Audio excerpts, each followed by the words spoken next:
Welcome to Time News Studios. You are watching 12 p.m. Bulletin.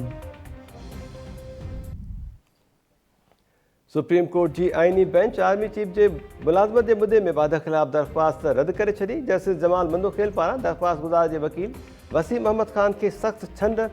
Justice जमाल मंदोखेल चयो त supreme court में अहिड़नि cases सबबि इल्तिवा हेठि केसिस जो अंगु 60,000 थी चुको आहे। आईनी बेंच तरफ़ां सुप्रीम कोर्ट जे जजिस जी पार्लियामेंट में मुक़ररनि ख़िलाफ़ दरख़्वास्त बि ख़ारिज। गिह जे बिल्स ते टैक्स बाबति केस में वफ़ाक़ ऐं सूबनि खे नोटिस जारी।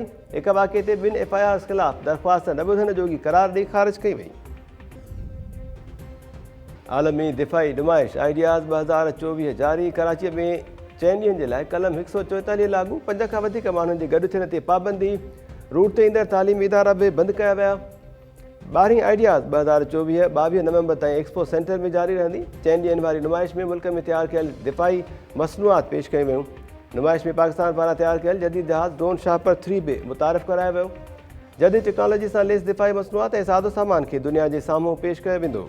नुमाइश में सऊदी अरब, गॾियल अरब इमारात, क़तर ऐं बहरन समेत 55 मुल्कनि जा वफ़द शरीक आहिनि। नेशनल एक्शन प्लान बाबति एपेक्स कमेटी जो इजलास अॼु वज़ीर आज़म हाउस में थींदो। अहम फ़ैसिला थियण जा इम्कान। ज़रियनि मूजिबि इजलास में दहशतगर्दी ख़िलाफ़ क़दमनि बाबति ब्रीफिंग ॾिनी वेंदी। आर्मी चीफ, DG ISI, वॾा वज़ीर ऐं वफ़ाक़ी वज़ीर इजलास में शिरकत कंदा। KP जे वॾे वज़ीर अली अमीन गंडापुर चयो आहे त हू एपेक्स कमेटी जे इजलास में PTI बानी ऐं एस्टेब्लिशमेंट विच में छिक ताण ते ॻाल्हाईंदो। 24 नवंबर ते एहतजाजी मार्च जे हवाले सां बि ॻाल्हाइण जे लाइ तयारु आहियां। असांखे जलसे जे लाइ कंहिंजी इजाज़त जी ज़रूरत नाहे। वफ़ाक़ी सरकार नवन कैनाल सूधो ॿियनि रिथाउनि बाबति इकनिक जो अॼु रिथियल इजलास मुलतवी करे छॾियो। काबीना डिवीज़न पारां जारी थियल नोटिफिकेशन में चयो वियो आहे त एपेक्स कमेटी जो इजलास अॼु मंझंदि 2 वॻे रिथियल हो। इन करे साॻे वक़्तु रिथियल इकनिक जो इजलास मुलतवी कयो वियो आहे। इजलास जी नई तारीख़ जो ऐलान लाॻापियल क़ाइदनि तहत कयो वेंदो।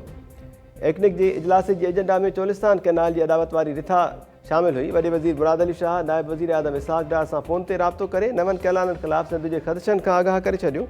टाइम न्यूज़ ते हेडलाइन्स वारी थियूं। वधीक ख़बरुनि ऐं अपडेट्स लाइ विज़िट कयो असांजी वेबसाइट theTimeNews.tv।